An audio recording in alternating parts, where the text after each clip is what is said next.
de la encarnación de Jesucristo. Dios hecho hombre, hecho carne. Y hoy voy a predicar poquito sobre los resultados de la encarnación. Y ya, sí, no es posible. Y no es solo mi opinión. Por lo menos uno de los primeros padres de la iglesia estaba de acuerdo.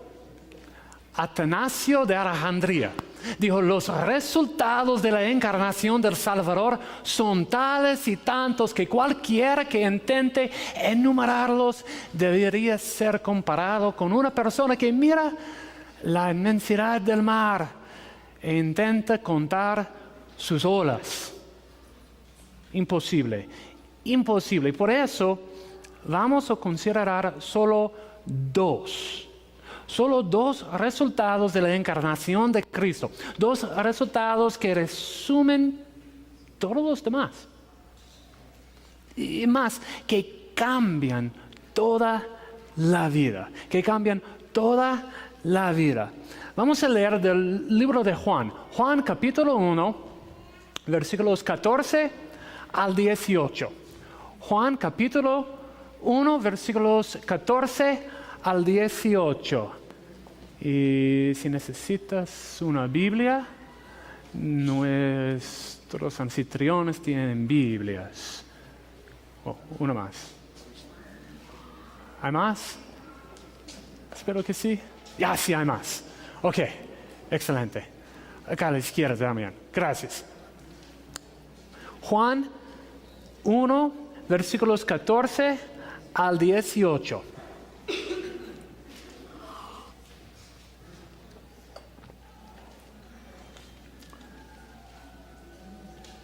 Dice la palabra de Dios: y el verbo se hizo hombre y habitó entre nosotros, y hemos contemplado su gloria, la gloria que corresponde al Hijo unigénito del Padre, lleno de gracia y de verdad. Juan el Bautista, Juan dio testimonio de él, y a voz en cuello proclamó: este es aquel de quien yo decía, el que viene después de mí es superior a mí, porque existía antes que yo. De su plenitud todos hemos recibido gracia sobre gracia, pues la ley fue dada por medio de Moisés, mientras que la gracia y la verdad nos han llegado por medio de Jesucristo. A Dios nadie lo ha visto nunca. El Hijo unigénito, que es Dios y que vive en unión íntima con el Padre, nos lo ha dado a conocer. Y quiero leer otra vez el versículo 14. Y el Verbo se hizo hombre y habitó entre nosotros. Y hemos contemplado su gloria, la gloria que corresponde al Hijo unigénito del Padre, lleno de gracia y de verdad. Oremos, por favor. Señor, te pido lo que dice el Salmo, que abras nuestros ojos para que veamos las verdades maravillas que hay en tus enseñanzas. Queremos ver tu gloria manifestada en tu Hijo Jesucristo. Quítanos las distracciones de la vida. Ayúdanos a enfocarnos por unos minutos en tu gracia, en tu verdad. Queremos contemplarte a ti, Señor. Amén. Amén. Para varios de mis trabajos he tenido que completar unos tests o cuestionarios de la personalidad. ¿Los conocen? Tienen preguntas así. Cuando tienes una cita, ¿eres puntual? ¿No? ¿Alguna vez? Sí. Para ti, ¿el día tiene suficientes horas o sientes que te falta tiempo? Las suficientes. ¿Alguna vez? Me falta tiempo. ¿Sientes que eres muy competitivo? No. ¿Alguna vez? Sí, preguntas así. Ya. A veces son preguntas fáciles, pero a veces no, porque no hay una respuesta que me describa perfectamente. Y hoy tengo un cuestionario para ustedes. Pero gracias a Dios consiste de solo una pregunta. Una pregunta. ¿Te describiría como una persona más de la gracia o más de la verdad? ¿Más de la gracia o más de la verdad? ¿Dónde te ubicas en esta línea? Bueno, para explicar poco, una persona de gracia se caracteriza por el deseo de paz, la tendencia de concederle a la otra persona el beneficio de la duda y darle una nueva oportunidad. Una persona de gracia es como una ambulancia, lista para ayudar. Pero una persona de verdad se caracteriza por el deseo de que todo se haga correctamente. La tendencia de aclarar las expectativas y las normas y exigir que se cumplan. Es como un señal de tráfico, proclamando las reglas y los peligros. Okay. ¿Dónde estás tú?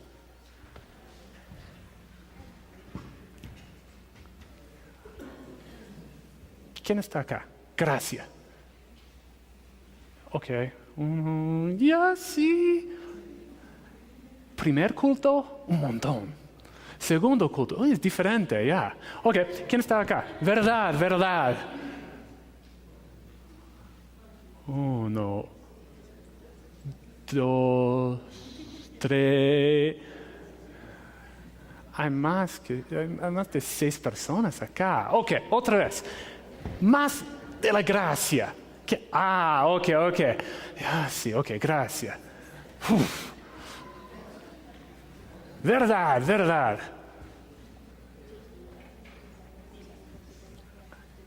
¿Quién está? Depende del día. ¿Ya? Sábado, ya. Gracias. Lunes, así, perfecto. O quizás lunes, una nueva semana, ya. Los lunes, pero los viernes por la tarde, así nomás. Poco, ya.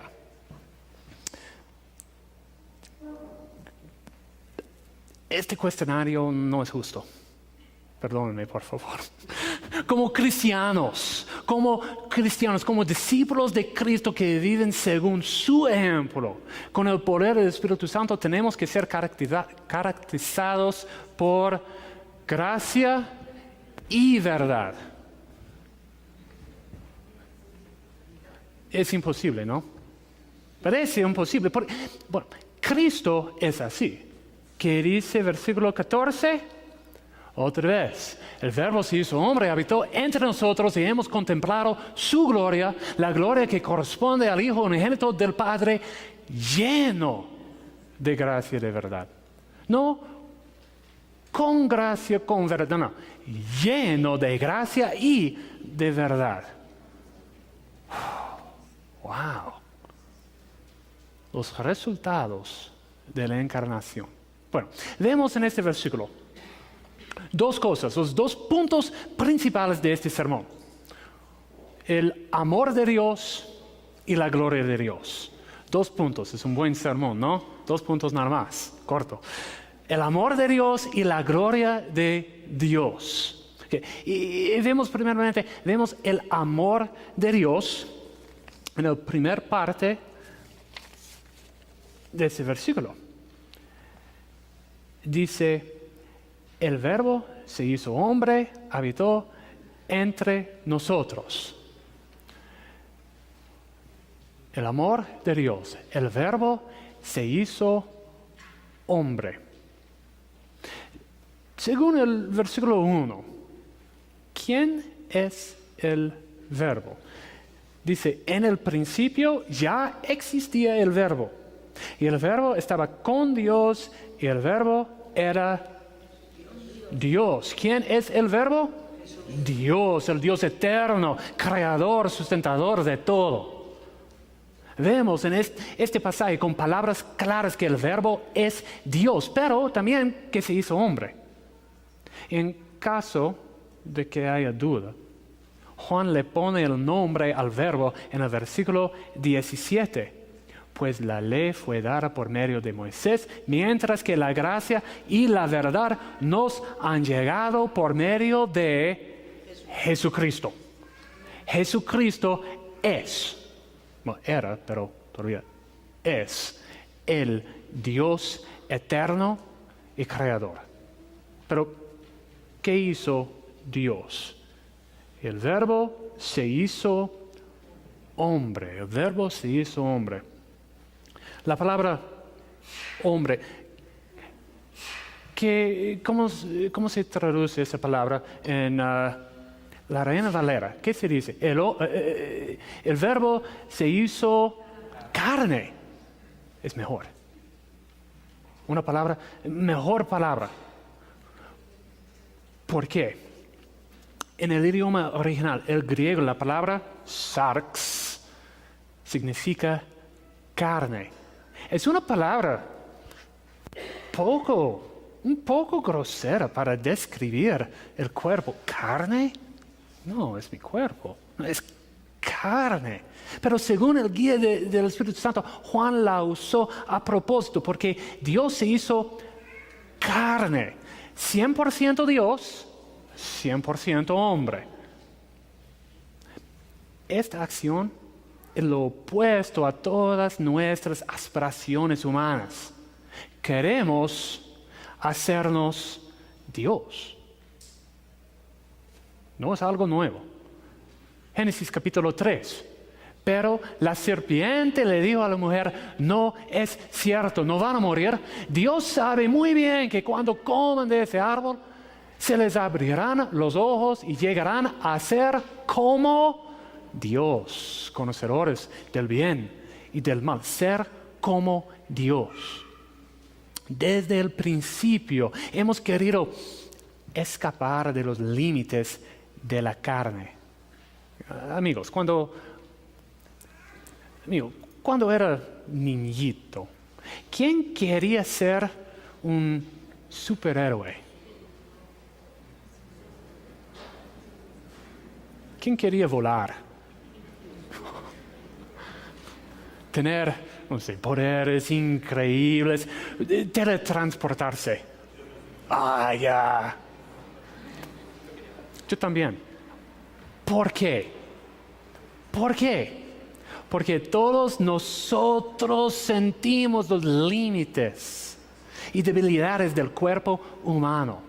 No, queremos ser como Dios. Pero ¿qué hizo Dios? Se hizo carne. Piensa, un momento, piensa en las debilidades de tu cuerpo. Es débil, propenso al dolor, poco fiable, limitado.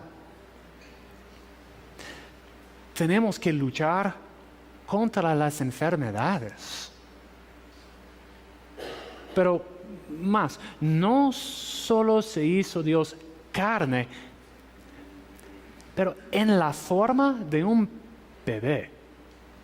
No hay nada más débil, más indefenso que necesite la protección de otro más que un recién nacido. Esto es lo que celebramos en la Navidad. Los regalos, no, un árbol, no, Santa Claus, no. El espíritu de la Navidad, no. Celebramos la encarnación, Dios hecho hombre, para rescatarnos. Jesús entiende el dolor de tu vida, porque Él lo sufrió también. Jesús entiende la frustración de vivir en un cuerpo que no puede hacer todo lo que queremos. Sufrió los dolores, el cansancio, las limitaciones que experimentamos nosotros. Hebreos capítulo 4 dice, porque no tenemos un sumo sacerdote incapaz de compadecerse de nuestras debilidades, sino uno que ha sido tentado en todo de la misma manera que nosotros, aunque sin pecado. Es nuestro Señor. Dios se hizo carne. El amor de Dios también habitó entre nosotros. Juan 1:14, el verbo se hizo hombre o carne y habitó entre nosotros. Esta palabra significa literalmente, puso su carpa. Jesucristo, Dios hecho carne, merecía vivir en el palacio más grande e impresionante del mundo, pero en vez puso su carpa entre nosotros. Entre nosotros. ¿Cuál es otro nombre de Jesús que usamos más en la Navidad? Mateo 1:23, la Virgen concebirá, dará a luz un hijo y lo llamarán Emmanuel, que significa Dios con nosotros. Dios con nosotros. Jesús podía haber vivido en un palacio, en una mansión apartada de todos los problemas, todo el dolor, todas las incomodidades de la vida humana. Pero no, Él vivía sin privacidad. Alguien que vive en una carpa no puede esconderse de sus vecinos. No, será visto por ellos, ¿no? Jesús vino para vivir entre nosotros. Para mí es algo increíble que Dios quiere que nosotros, su creación, lo conozcamos totalmente. No somos dignos de este derecho, no somos capaces de hacerlo, pero Dios en su amor se nos reveló en la vida de Jesucristo, nos trajo la salvación y redención y perdón que necesitamos. En otras palabras, Arthur Pink, un teólogo inglés, dijo de la encarnación, el hecho sorprendente y glorioso es que en la perfección del ser hombre se revelara la plenitud de Dios en Cristo. No podíamos ascender a Dios, pues Él descendió a nosotros. Todo lo que podemos conocer de Dios se nos presenta en la persona de su Hijo hecho carne. Por eso, que yo pueda conocerlo a Él es el anhelo constante de los cristianos más maduros. Esta es la historia. Esta es la importancia de la Navidad. Y más, en este versículo, habitó entre nosotros. La palabra griega de habitó es skenoo. Skenoo. Viene directamente de la palabra hebrea en el Antiguo Testamento, shakan, que significa morar o tabernacular. Tabernacular, el tabernáculo. ¿Qué veían los israelitas en el tabernáculo?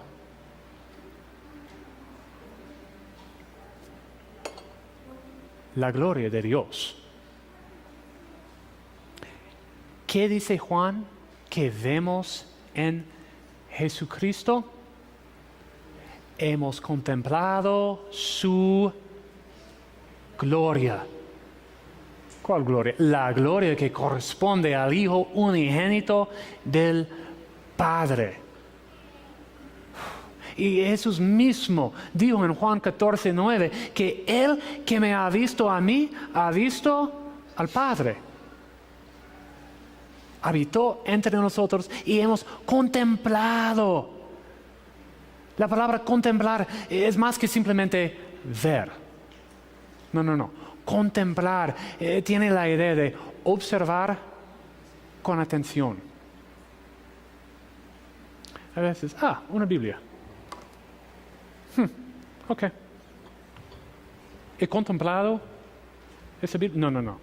Contemplar. Ya. Interesante. Oh, wow. Quiero leerla. Contemplar. En su primera carta, Juan, en primera de Juan 1:1, Juan amplía este concepto así de contemplar. Lo que ha sido desde el principio.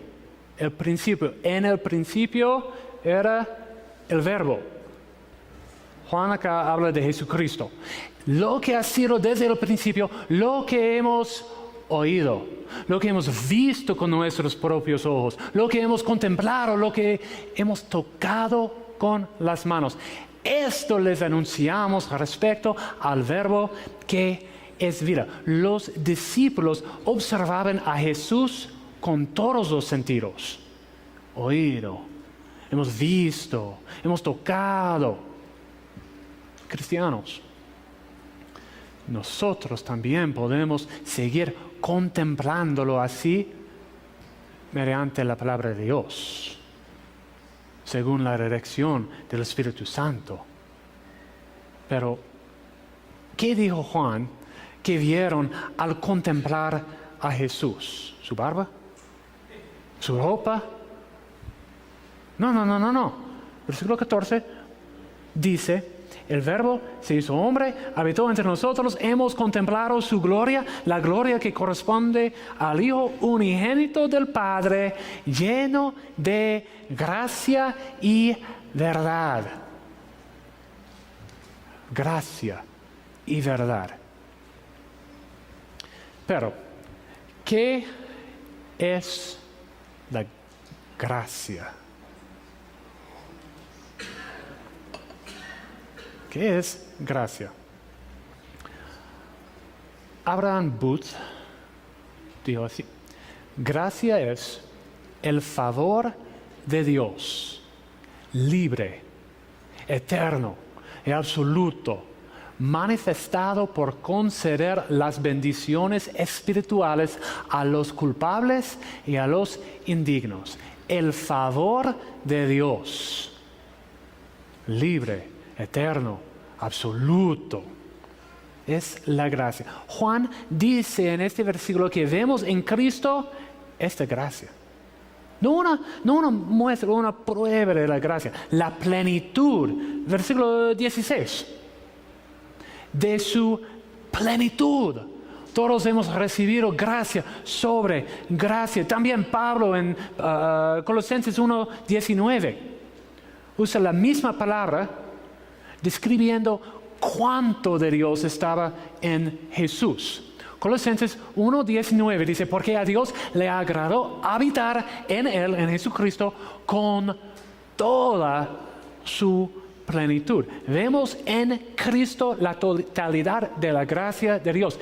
¿Quieres aprender más de Dios?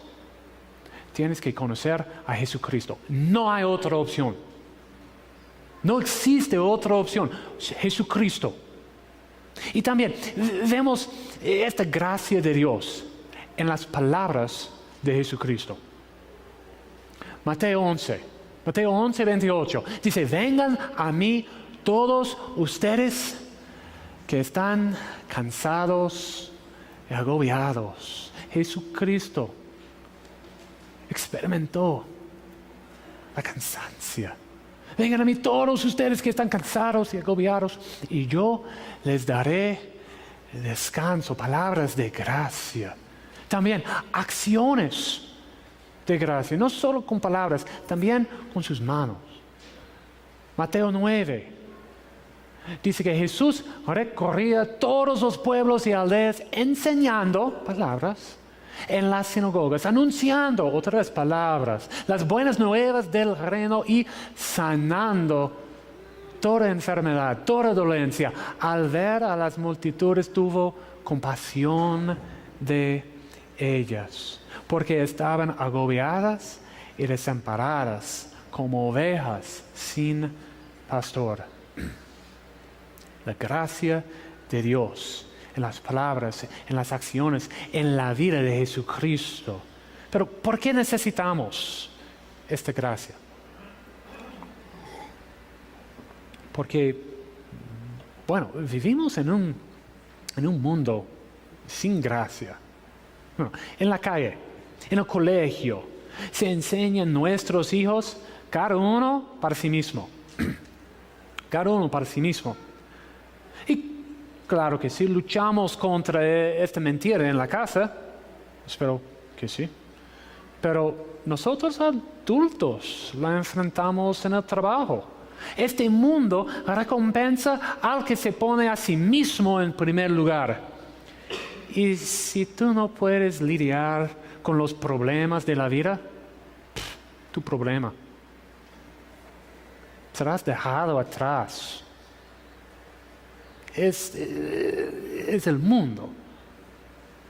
Y también no tenemos ni el poder ni la naturaleza para estar a la altura de las demandas de Dios Santo. Somos pecadores por naturaleza. Cada uno de nosotros pecado ha rebelado contra Dios y por eso merecemos el castigo justo de Dios. Pero Dios, en su gracia, envió a su Hijo Jesucristo para morir en nuestro lugar, en mi lugar, en tu lugar. Jesús, quien nunca pecó, ni en palabra, ni en acción, ni en pensamiento, sufrió el dolor y la vergüenza de la muerte de cruz. ¿Para qué? Para perdonarnos. Tito, capítulo 2, Pablo dice en Tito, capítulo 2, en verdad Dios ha manifestado a toda la humanidad su gracia, la cual trae salvación. ¿Quién nos trae salvación? Jesús. Acá Jesús es la gracia de Dios. Él se entregó por nosotros para rescatarnos de toda maldad y purificar para sí un pueblo elegido, dedicado a hacer el bien. ¿Tienes tú esta salvación, este perdón? Solo se hallan en Jesucristo, el Verbo hecho carne, llena de la gracia, verdad de Dios. Cristiano, ¿vives en esta gracia, confiando diariamente en el perdón y la fortaleza y presencia de Emmanuel, Dios con nosotros? Pero además, no solo vemos en Cristo la gracia de Dios, también Él nos muestra la verdad de Dios. La verdad de Dios. Los resultados de la encarnación, gracia y verdad. Pero otra pregunta, siempre hay preguntas.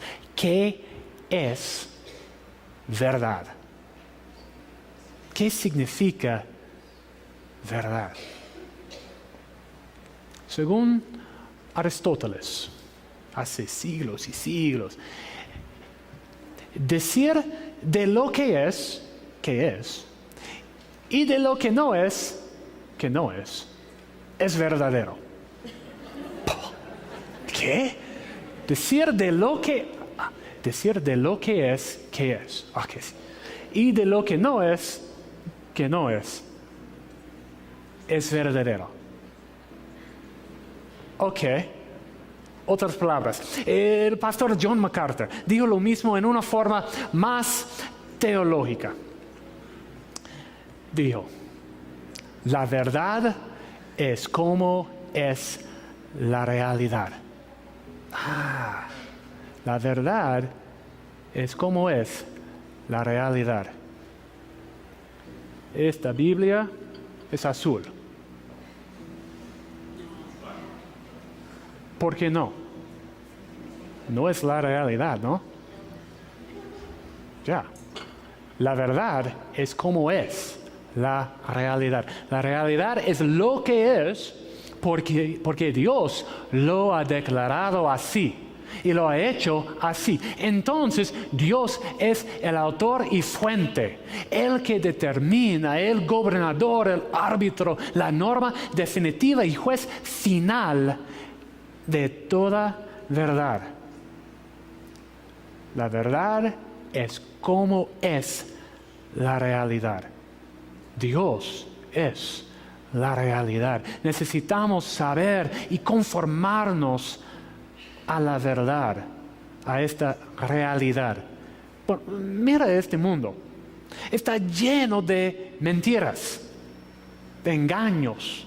Por todas partes te dicen que tú tienes que tener esta casa, este carro, una familia así, ropa así. Te dicen que solo las personas que se ven así son alegres. Los demás, nosotros, tenemos una vida miserable. Te dicen que puedes hallar la satisfacción en el trabajo, en tus relaciones, que puedes encontrar la alegría y gozo, el propósito verdadero dentro de ti. ¿Pero es verdadero? No. Si sigues el consejo de este mundo, te vas a perder. Solo hay propósito y vida real en Dios, porque Dios es la verdad, es la realidad más profunda. Y algo increíble, Él te creó a su imagen, según su plan perfecto. Si quieres perdón, propósito, si quieres encontrar paz, seguridad, si quieres la vida real y eterna, ven a Jesús. Encuentras todo en Él. Y también Cristo es la verdad y nos dijo la verdad de nuestra naturaleza. También la verdad de su identidad. ¿Cómo somos nosotros?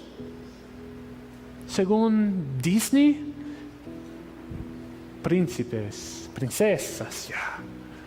Según Jesucristo, porque del corazón salen los malos pensamientos, los homicidios, los adulterios, la inmoralidad sexual, los robos, los falsos testimonios y las calumnias. Es la cruda realidad, pero es una apta descripción de la fuente de los problemas de este mundo, nuestro corazón. Los problemas que nos aquejan a cada uno de nosotros. Pero gracias a Dios, Jesús no dejó la situación así. Porque ¿quién es Jesús? Sus palabras: yo soy el camino, la verdad y la vida. Nadie llega al Padre sino por mí. Él es la verdad y la vida. Tiene la vida nueva, una vida con propósito, con poder, una vida eterna con Dios. Jesús es la única respuesta a nuestra situación, la única solución, la única salvación. Bueno, hay un pasaje más en la Biblia que, yo creo que es una de las mejores descripciones de los resultados de la encarnación de Jesucristo. 1 Corintios 6. Pablo habla acá con la iglesia, una iglesia con problemas, una iglesia con gente como nosotros. Y dijo: ¿no saben que los malvados no heredarán el reino de Dios? No se dejen engañar, ni los fornicarios, ni los idólatras, ni los adúlteros, ni los sodomitas, ni los pervertidos sexuales, ni los ladrones, ni los avaros, ni los borrachos, ni los calumniadores, ni los estafadores heredarán el reino de Dios. Y y acá la verdad, y eso eran algunos de ustedes. Y eso éramos algunos de nosotros, ¿verdad? Y acá, gracia. Pero ya han sido lavados, ya han sido santificados, ya han sido justificados en el nombre de Jesucristo. Señor Jesucristo, por el Espíritu de nuestro Dios. Amigo, ¿vives tú una vida de gracia? ¿De verdad? ¿Pueden tu familia y amigos testificar que actúas con amor? Que hablas la verdad? ¿Conoces? ¿Has experimentado? ¿Has recibido esta gracia? ¿Esta verdad? ¿Has encontrado a Cristo, Dios hecho carne, la fuente de gracia, de verdad, perdón y la vida nueva? ¿Has contemplado a este amor que sobrepasa todo conocimiento? Cristiano, ¿has dejado atrás estas buenas nuevas? ¿Fue tu salvación sola una medida para rescatarte del juicio venidero?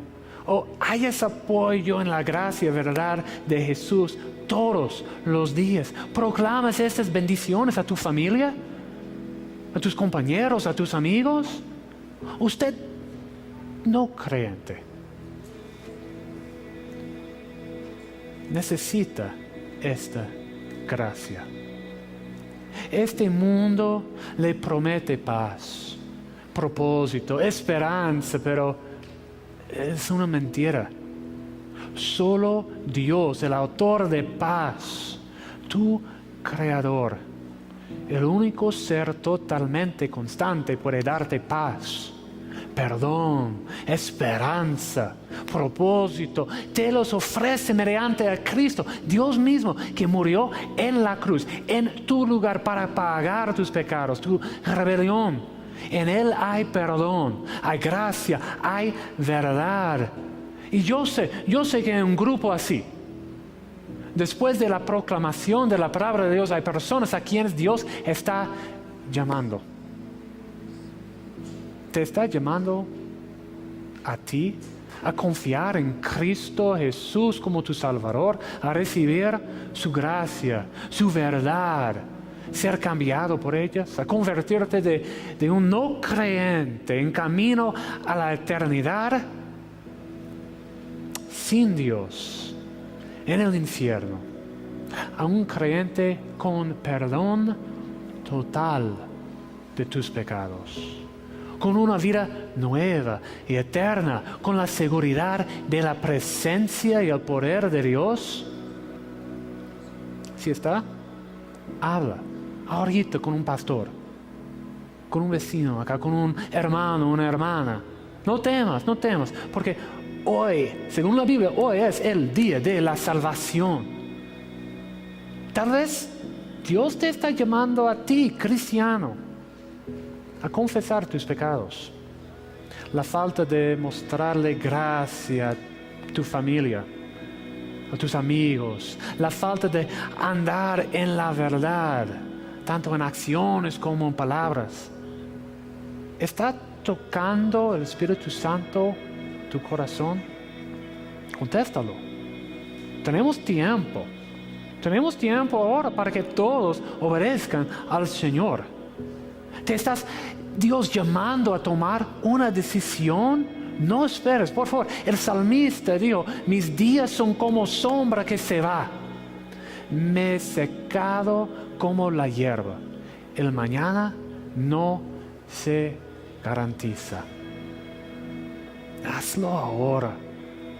La proclamación del Evangelio demanda una respuesta, una decisión.